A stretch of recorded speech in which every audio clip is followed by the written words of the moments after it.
Hi, welcome back to the Parade Lap podcast. This week we are talking about the Canadian Grand Prix. The race was in Montreal. It was a busy weekend, pretty entertaining. So many things happened. What were your thoughts about Canada?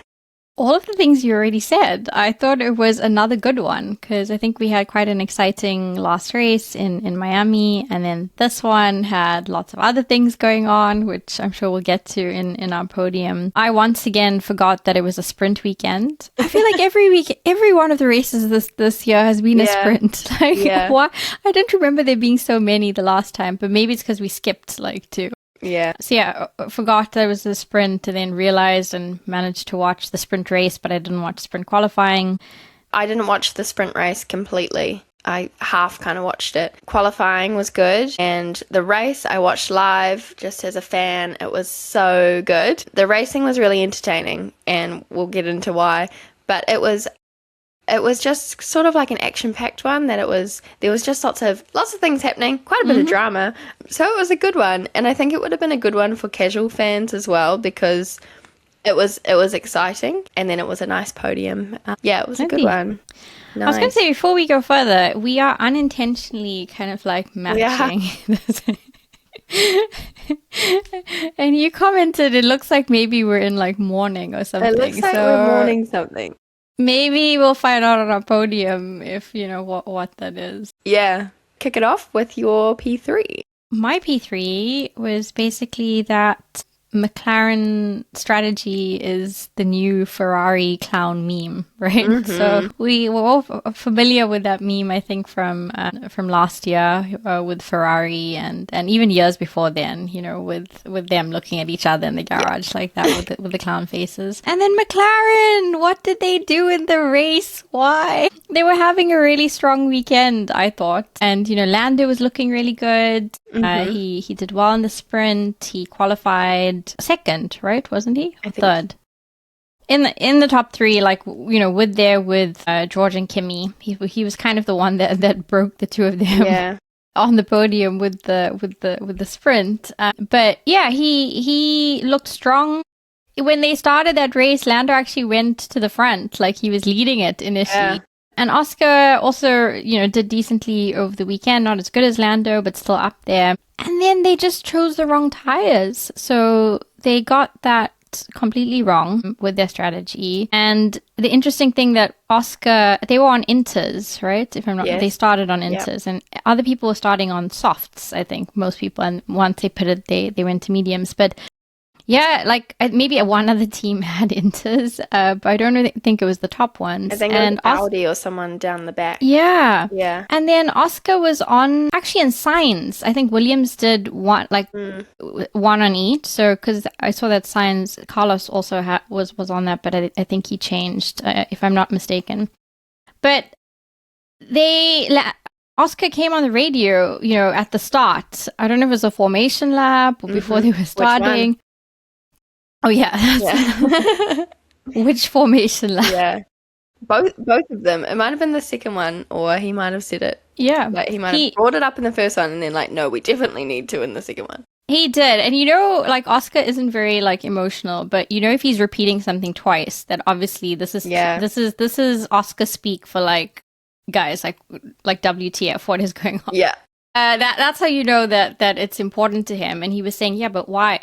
Trying to change that. So yeah, I just thought, what did they do there? They really fumbled that. And then, had to put, and then they came from the back, and then Lando fought his way back into the points again, and then had to retire the car. So, and I don't think Oscar ended up in the points in the end from where he was. Oh yeah, because he had that contact with Albon. Yeah. Yeah. Which is also so unlike Oscar. So it was almost like this knock-on impact of this thing that happened at the start of the race where they had errors and, rattled him, and he went into Albon, and that set him back. And, I don't think he ended up in the points. Carlos did, surprise. So he started off on that wrong tire choice, but then was able to get back into the points. But the McLarens did not. So I just thought that was not good for them. It was terrible. I have it on my podium as well, so I won't say too much, but it was so wrong. And I guess like they've got all the weather technology that maybe on the radar. It did look like there was more rain. It was quite interesting listening to the commentators because they said like what is going on with these tyres, because I think there was lots of mediums throughout the field and then the inters were the ones that really stuck out. And they were talking about how like it's not completely on the team to muck up the strategy, that the drivers definitely have a say in it, and that when they did the parade lap on the drivers parade lap, that the drivers can feed back and say like turn 12 was looking like this. So it's open communication about what goes into the tire choices. So interesting that like multiple people got it wrong, but yeah, some other bits I'll say later. But yeah, just a bad weekend. Terrible for them. It's almost like they had, I don't know, we've only 4 races in, but it was like, I don't know, I can't remember now Australia, but they weren't really there in Australia maybe, and then they had they came back and it was good, and then they had the disqualification, and then in Miami they were back, and yeah, this is not good for them. No. But curious, what is your P3? My P3 is more positive than that one. My P3 is that Alpine got double points again. Really, really happy. And it was Franco's best ever finish in Formula One. Career best finish. In Miami, he finished P8, which was equaling his best ever Grand Prix result. From when he was at Williams, he got P8. And then with Alpine, he got P8. And then Charles got his penalty, so then Franco got bumped up to P7, which then made Miami his best ever weekend. And then Canada, on track, he finished P6, and that was, yeah, he's upping his record. So I'm hoping for next time it's P5 and we keep going up from there. Yeah, it's just exciting. And he was leading the midfield, because another thing with this race was all the ground that the Mercedes were making up, that they were lapping so many people. Yeah, so there was, in terms of time differences between the field, there was the front runners, and Kimi was like miles ahead, the front runners, and then going down the timing screen, Franco in P6, he had like a 45-second gap. Yeah. Behind him or in front of him. Huge buffer anyway, and if someone in front of him were to get a penalty, it wouldn't have really made a difference. Like it must have been a gap in front of him. Yeah, like the field spread out a lot, but it was good to see that like he just had a really solid race, and it was good. So yeah, another double points finish, which is just really exciting. Yeah, and I saw a cool graphic today from F1 about all the teams that have had double points finishes this season. And there's like Alpine, I think Ferrari has, McLaren, Mercedes. I don't know if Red Bull's had one, but you know, like they're in the mix, so it's great. Yeah, so that's my P3. Great P3, and I did have a feeling that you were going to comment on that. Yeah. And I had that as one of my standout ones, not on my podium, but a shout out to Alpine for doing so well.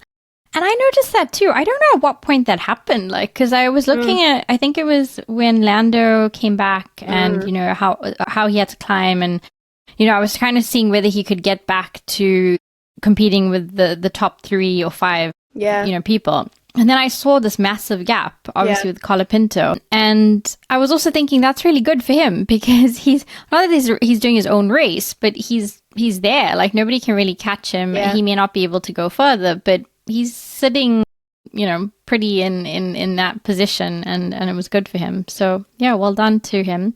Especially when you think about last season for him. I wouldn't say people wrote him off, but it was just like, oh yeah, like you weren't expecting Colin Pinto to be in the points because he wasn't there, and now he's coming back pretty strong.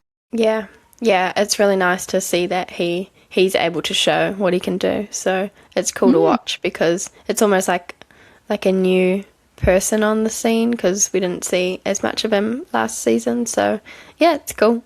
I hope it continues. Cool. So that's your P3. Okay, so my P2, Toto's radio messages to Kimmy in particular, it really did feel like, the principal was coming on to like discipline somebody in the school or like school kid, because there was a lot of stuff going on between Kimmy and George across the sprint and then also the race. And I think these radio messages started from the sprint, actually, because that's where Kimmy and George had their like first interaction or altercation, where Kimmy felt that like George, he had the right of way or whatever, or he was ahead, and then, George overtook him. And so he was very unhappy with that. And it sort of showed the fact that he is still young, hot-headed, that whole, the mental game of Formula One and trying to be really calm and not letting these things rattle you. You could immediately tell, obviously, from his radio messages, how frustrated he was with that. And then from his driving, like what he was doing, like on the grass and all of those things. And yeah, Bono was trying to calm him down and saying, just focus on, don't worry about that, get back in, focus on this. And he was still going on about it. And so Toto had to come on and say to him, Kimmy, no, we don't talk about this. And yeah, he did that in the race as well. I don't know if I'm mixing it up though, but I'm pretty sure on the sprint, Toto came on the radio too. I was thinking of the race one because I didn't sort of pay as much attention to the sprint. But yeah, at the end of the race, he said, like, this isn't where we have those conversations. Yeah, that's the one where he was like, off. Yeah, basically. So yeah, it was just interesting to see that dynamic play out. And then, yeah, there was a lot of, just on that point, the battling with Kimmy and George. In the race itself, for the first 20 laps, it was very heated between the two of them. I got flashbacks to last year with Papaya Rules and McLaren and Oscar and Lando. And it did look at some points where they were going to touch or take each other out with what they were doing. So, George ended up, his car switched off. I don't know if they did that on purpose. There's all these memes. Exactly, manual override. I'm sure that's not the case. I know. But it just looked kind of suspect that, after all of this stuff and radio messages and all of that happened. So yeah, then that ended and obviously allowed Kimmy to win. But yeah, I think that whole dynamic from the radio message from Toto and what's now going on with them means that their version of Papaya Rules, like we've said before, needs to be established. Yeah, there was a shot on the coverage and it was like a Toto cam and it was just showing him hovering over the radio button, which I thought was a beautiful camera work. Yeah, so I think he could have intervened at some point. Like, yeah, I guess they will have something in place.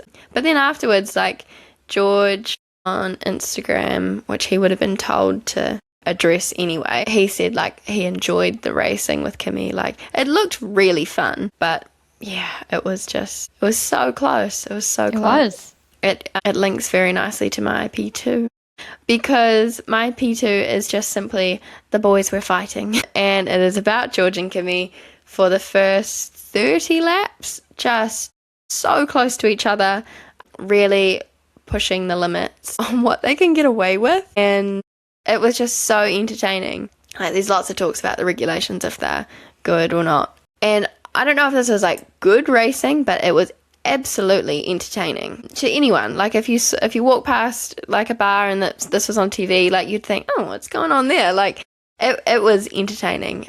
So I think it would have been interesting if it went longer than 30 laps, because how sustainable is it to fight like that for the whole duration of the race? Yeah, it was just like nail-biting stuff, which was really cool, but it must have been so stressful for Kimmy and George both, because that's like doing qualifying laps. Yeah. For how many laps was it? 58, 68? Just like crazy. Yeah, and then obviously George stopped and just felt bad for him. Like, it would just be awful, because he was giving Kimmy a hard time and he was doing very, very well. And then just for the car to stop working, it just really sucks. And he was so upset when you saw him out of the car, and it was right in front of a grandstand as well, which number one, is amazing for those fans because they're like, oh my God, George Russell's there. But poor guy. Like, if I had just had something like that happen, I would want to be on a part of the track where it's just the marshals and trees. I wouldn't want to be in front of people. So that was, I think, another element of it. And then a new George Russell meme has been born from that, of him staring through the fence, which was gold.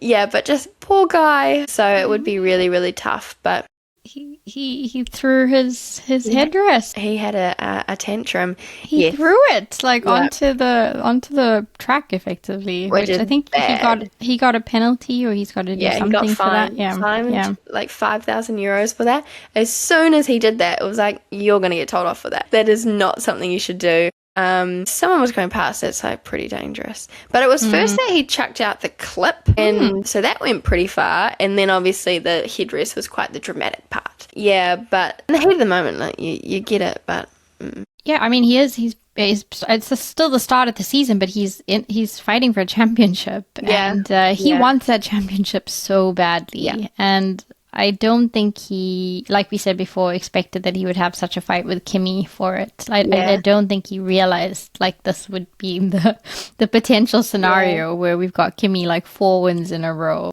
And then this must have been brutal for him because he, like you said, had such a good weekend. You know, pole, winning the sprint, and then pole again, and then leading the race, fighting with Kimi, but, you know, kind of having the lead at that stage. And then no points, nothing. Yeah. So not even second versus Kimi. So now the gap in that championship is like, I think, over 40 points or something. Yeah, I think so. Yeah, it's a shame. It's just disappointing. But it was really, really cool to see. I mean, obviously, it's a big deal, the World Championship, but you really saw it. Like, this could have been in Abu Dhabi, like, the final race, and it's down between the two of them. That was the level of intensity that they brought to it. But yeah, it was just cool. But we don't usually see that side of George. I would say him getting angry, and it's pretty funny that like he's quite judgmental of other drivers. I know what you're talking about. Like Max, and how he said, like, he lashes out. The memes after that has been amazing. Red Bull did the best thing of the whole weekend, and they commented on underneath a photo of the headrest coming out or the car stop, borderline something. Beautiful work. Legendary stuff. So that was really good.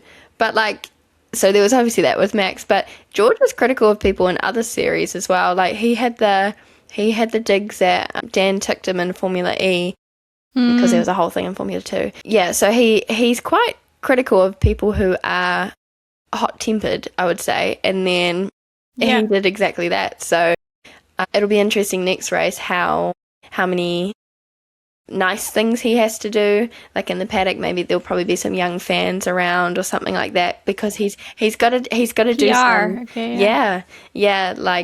like a political move that you have to what is it, kiss the babies and shake hands.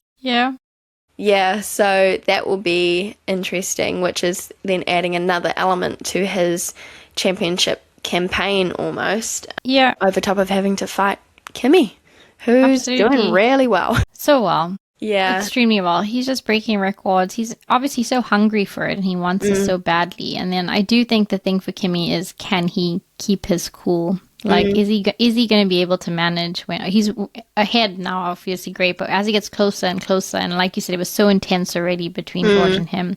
I'm trying to think whether it was as intense with Lando and Oscar at this point in the season, but I can't remember. I'm not sure. Really. But yeah, I don't think it sort of started getting to that point, and then we had the close. But I don't think it was like this. You could tell there was that intensity. Yeah. And I was also thinking, as you were talking about George, like, you know, making comments about other people. Not that I don't recall anything specific, and I don't obviously know what their dynamic is like, but I'm pretty sure George must have a much better understanding of what it was like for Lando last year, where, you know, everybody was like, you know, Lando's, he was going to be like the number one driver in a way. And then Oscar just came at him. And then, you know, by the end or halfway through the season, Oscar was way ahead. And so all of that work that Lando had to do, you know, to try to get back in front, I think he just maybe understands what it's like to be fighting with your teammate for the championship now. Yeah. And when they're ahead. Yeah. But even like last season, I thought Oscar was going to win it. My money was on Oscar.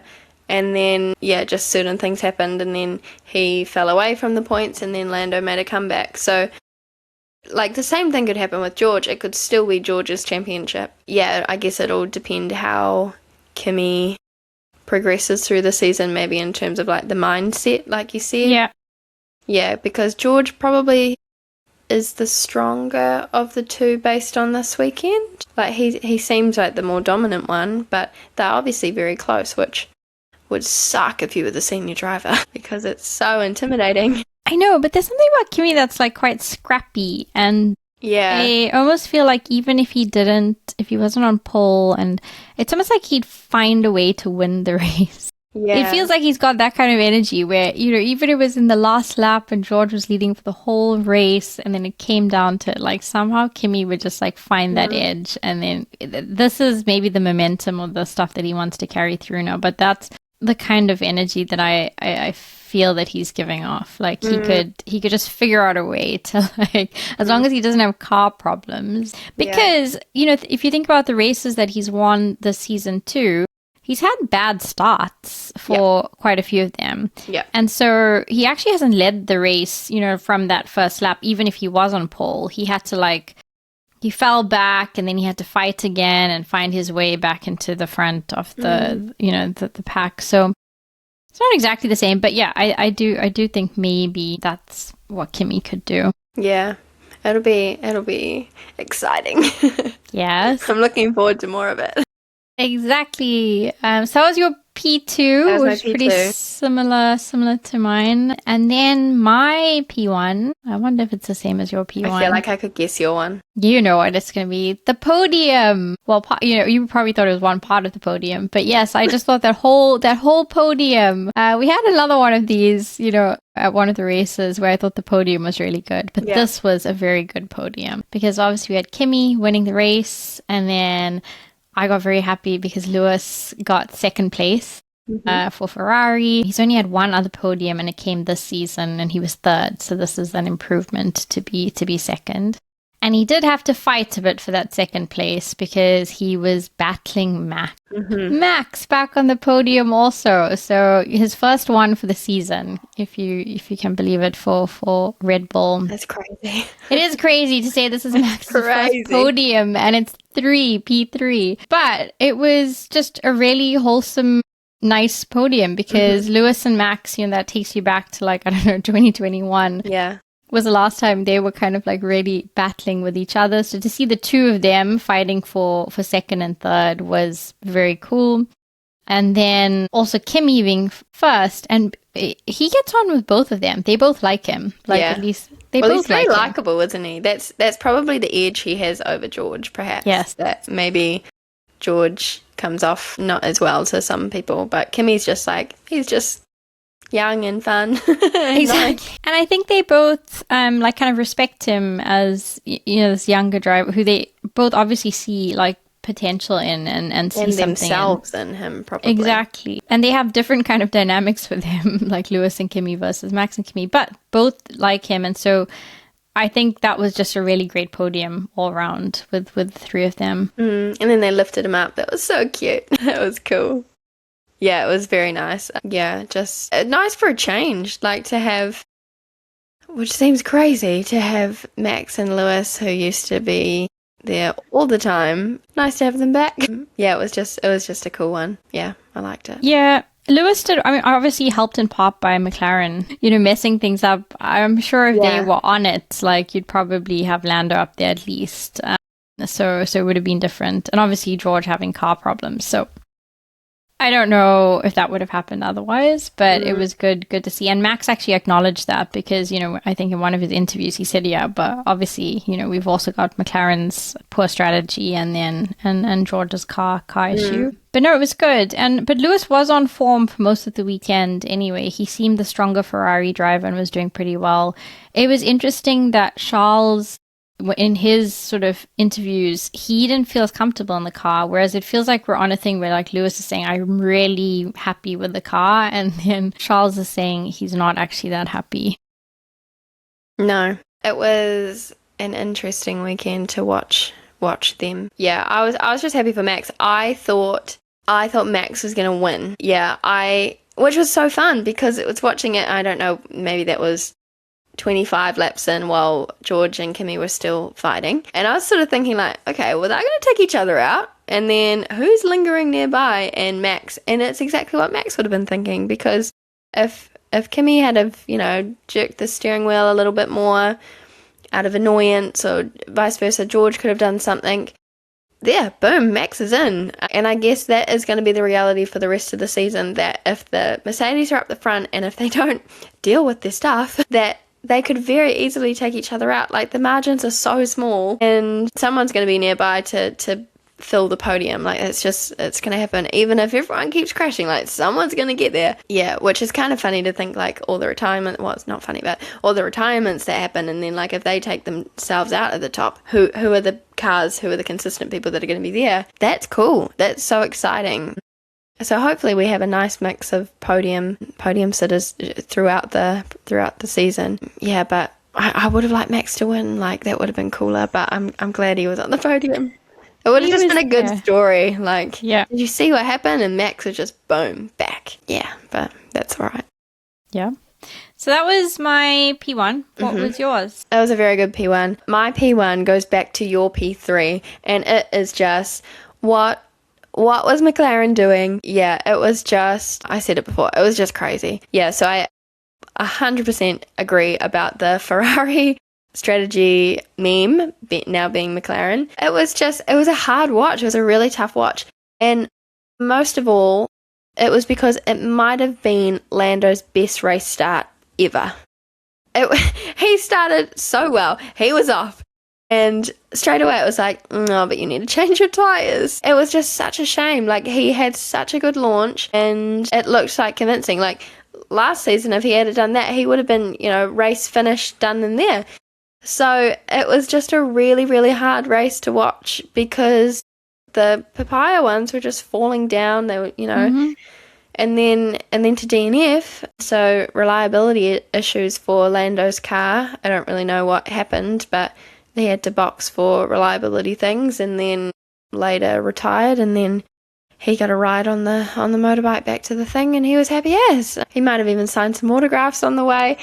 His reaction to just DNFing in general, but he was near a crowd in a grandstand and he was just like swarmed, but people were so excited and he's waving to everybody. Like, obviously he would have been annoyed not to be finishing the race, but yeah, he made the most of it. He was, smiling and waving, and credit to George, he did as well. Actually, he still smiled, and a little boy ran up to him in the paddock and got a fist bump with him, and even when he's like all pissed off, he still did the thing with the kid. I saw that. That was nice. That was nice. Yeah, So that was very good. But yeah, so Lando DNFing just bad, and then Oscar just had a messy race, and like you said, just the fact that he had to voice his concerns multiple times was quite a point to make. I really liked must have been in the press pen afterwards.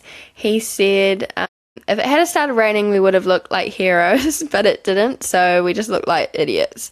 And like, that's what happened. And then his altercation with Albon was just a bit bizarre. I don't really think that was Oscar's fault, and nor was it really Alex's. Like, there was some other car there, wasn't there, on the left of Alex, and there just wasn't like enough room, but Oscar was making a move that looked pretty reasonable, and I guess like Alex just didn't see him there, and then obviously that ended in badly for them. Just a messy weekend. So I think someone said they'll want to forget it, and I presume that's what they're going to try and do. But a real shame, because they were looking really good, and in terms of the points, it would have been more fun for everyone else if they had have got some, because I don't really want to see Mercedes just run away with it completely, because it's not entertaining. It was just bad. It was just bad. So I hope they have a really good race next time to make up for it, because there's a lot of upset fans at them. Yeah. Yeah, there are. I mean, I agree. I obviously spoke about it already as my P3, but I don't know, McLaren. You need to get it together. Yeah. Because also if your car's not the fastest this season, you have to be really good on everything else, because they had maybe not a lot, maybe once or twice, I think last season, where they made some bad calls, but they were the fastest, and you can get away with. But yeah, if you don't, then you need to be really solid on everything else. So that wasn't great. Although I did recall hearing Lando, and I think you said that it could be the drivers too. Like Lando, I think, put his hands up in a way and said that he was part of the group that made that decision to choose those tires. So he said, like, he wanted to go on them too, or he in some way he was involved. So it wasn't saying like it was just whoever else had to do that. It was also, I don't know if it was just Lando or maybe not Oscar. And Oscar was like, "Oh, I told you so," like, But it sounded like they were involved in the decision. Yeah, just crazy. Speaking of hands up, that made me think of just another note about the race, was that the formation lap, the extra one, came from Arvid putting his arms up saying that his car wouldn't start. It was so confusing because it was like, and go, and then I thought Kimi, or who was at the front? Has done like a false start. I thought it was a false start, and I was like, oh my god, like there's some points difference there because he's going to get a penalty or something. And I thought, oh, this is going to be interesting because he's going to have to make up, say, 10 seconds if he got a penalty. And then someone else like kind of pulled forward, and then the lights started flashing. It's like, oh no, okay, something's happening, but everyone looked confused. Yeah. So then they did an extra formation lap, and then they had to push the V-carb all the way back to pit lane. They did it nice and quickly, but then by the time everyone was back around, the people at the front on the tyres that they were already regretting were going cold. Yeah. Before the back of the grid got there, and then the V-carb still wasn't in a safe enough place because everyone was going to do one lap and then come and take the inters off and switch. So the V-carb couldn't be in pit lane. So then they did another one, and yeah, just a messy start. But it was just a bit of chaos, and I loved it. Yeah, that was a good, and it links to the one standout I had, besides the podium, which is that, Arvid at the start having to retire from the race, and which was a shame because he qualified really well, and he did well. Looked like he could have been in the points. So again, like, to just have car failure, car trouble at the start, and not even be able to start, not great for him. It must be so hard to deal with. Like, you've gone through all the effort, and you've qualified, and you've travelled there. I mean, they're getting paid for it and everything, but like it's a lot of mucking around to get on the grid and then not be able to go. Yeah, weekend's over. But exactly, just disappointing. It is disappointing. What was your meme of the week then? My meme of the week cracked me up when I saw it. I love it. I wonder if we'll have the same. Note about the memes for the week. So many about George. Yeah, so I feel bad picking one, but this one was too good not to. So it is a petition to ban 19-year-old drivers from Formula One, and it's a sign-up sheet with 20 grid spots on it. Top of the list, George Russell with his signature. and that's all it is. That is a very George.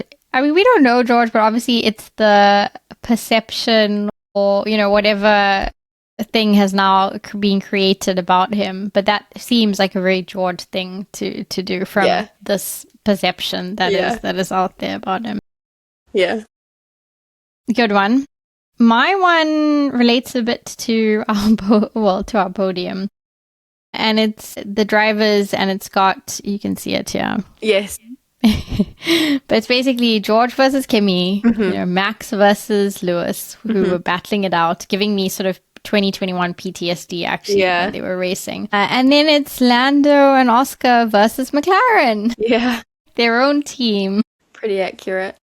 For this season. And then the only other one I had, which isn't, I guess, a proper meme, but it was this one. It was adding George Russell to this, the photos. Meme of despair or something. Yeah. Yeah.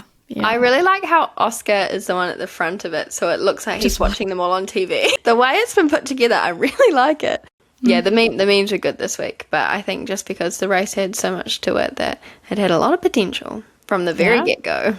So that's a lot of stuff going on that we are now taking into Monaco, because we don't have any more like long breaks after that. We're straight back into it. So yeah, what are you thinking about Monaco?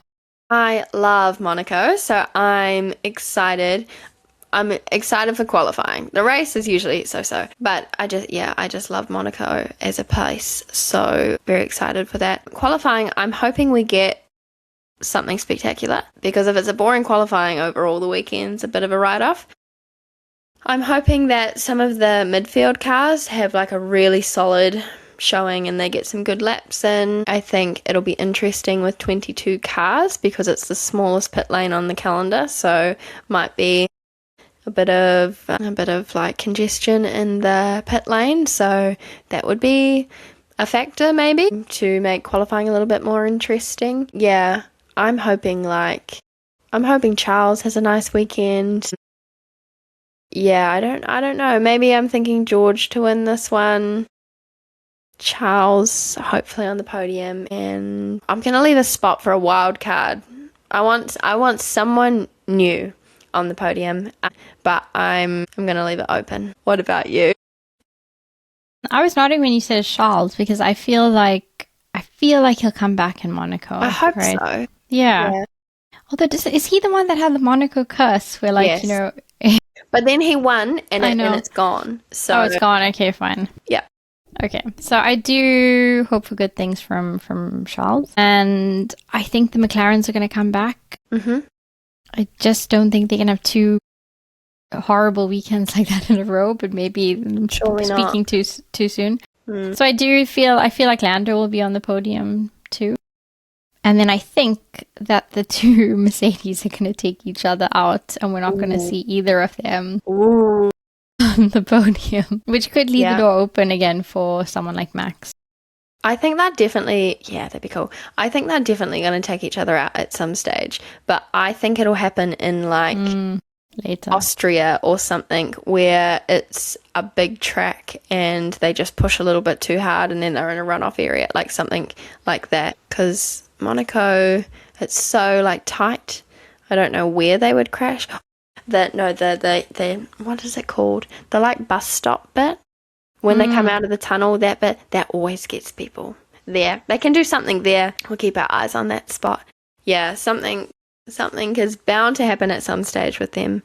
Sure. Yeah, and then it's just who's there to swoop in, you know. So I think we could end up actually being maybe like it could be a double Ferrari and then Lando. If we are discounting them, because obviously they could very well be more likely 1-2. For Lewis in Monaco. Yeah. That would be cool. Yeah, absolutely. Or Max. Maybe Max wins in Monaco. That's what I'm thinking. It could and then because he lives there, maybe like his whole family will be there. That'd be nice. Yep. Be nice to see. Okay, so that's Monaco coming up. Exciting. So yeah, we will see you at the next one.